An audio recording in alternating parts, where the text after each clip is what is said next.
नमस्ते दोस्तों। आज मैं एक ऐसे टॉपिक के बारे में बात करने जा रहा हूं जो इंटरेस्टिंग भी है और बहुत लोगों के लिए थोड़ा डरावना भी। इस्लाम में नजर या बुरी नजर का कॉन्सेप्ट। आपने शायद ये शब्द पहले भी सुना होगा, लेकिन इसका असली मतलब क्या है और सबसे जरूरी बात, क्या ये सच है? चलिए इसे समझते हैं। सबसे पहले, बुरी नजर या नजर एक ऐसा विश्वास है कि कोई किसी दूसरे व्यक्ति को जलन या द्वेष से देखकर नुकसान पहुंचा सकता है। ये सिर्फ इस्लाम तक ही सीमित नहीं है। दुनिया भर की संस्कृतियों में इस कॉन्सेप्ट के अपने अपने वर्जन्स हैं। लेकिन इस्लाम इसके बारे में क्या कहता है? इस्लाम में बुरी नजर में विश्वास को स्वीकार किया जाता है। हमारे पैगंबर मोहम्मद सल्लल्लाहु अलैहि वसल्लम ने कई हदीसों में बुरी नजर के बारे में बताया है। उदाहरण के लिए, सहीह मुस्लिम में बताया गया है कि पैगंबर ने कहा, बुरी नजर का असर एक सच्चाई है। ये हमें बताता है कि इस्लाम नजर को एक वास्तविक घटना मानता है। तो ये कैसे काम करता है? इस्लामी शिक्षाओं के अनुसार, जब कोई किसी दूसरे व्यक्ति या उसकी संपत्ति को ईर्ष्या या बहुत ज्यादा प्रशंसा से देखता है, तो यह नकारात्मक प्रभाव ला सकता है। आपने लोगों के बीमार पड़ने, अचानक दुर्भाग्य का सामना करने या नजर के कारण अप्रत्याशित कठिनाइयों का अनुभव करने की कहानियां सुनी होंगी।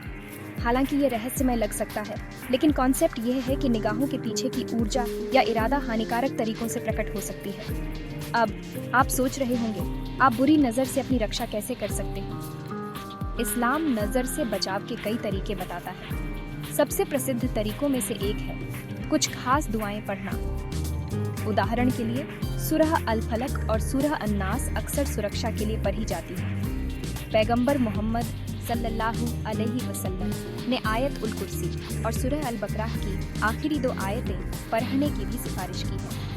एक और आम रिवाज है माशाअल्लाह कहना, जब किसी व्यक्ति या किसी चीज की तारीफ करते हैं। इस वाक्यांश का अर्थ है, जो अल्लाह ने चाहा, और यह एक याद दिलाता है कि सभी अच्छी चीजें अल्लाह की तरफ से आती हैं। यह ईर्ष्या को दूर करने और आशीर्वाद के ईश्वरीय स्रोत को स्वीकार करने का एक तरीका है।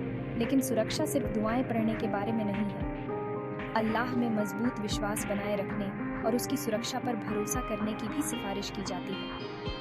अपने खुद के विचारों के प्रति सचेत रहने और दूसरों के प्रति ईर्ष्या से बचने से भी नज़र के हानिकारक प्रभावों को कम करने में मदद मिल सकती है। संक्षेप में, हालांकि बुरी नज़र एक अंधविश्वास की तरह लग सकती है, लेकिन इस्लामी परंपरा में इसका एक महत्वपूर्ण स्थान है। इसके निहितार्थों को समझकर और आध्यात्मिक सावधानियां बरतकर हम सुरक्षा और शांति की भावना के साथ जीवन में आगे बढ़ सकते हैं।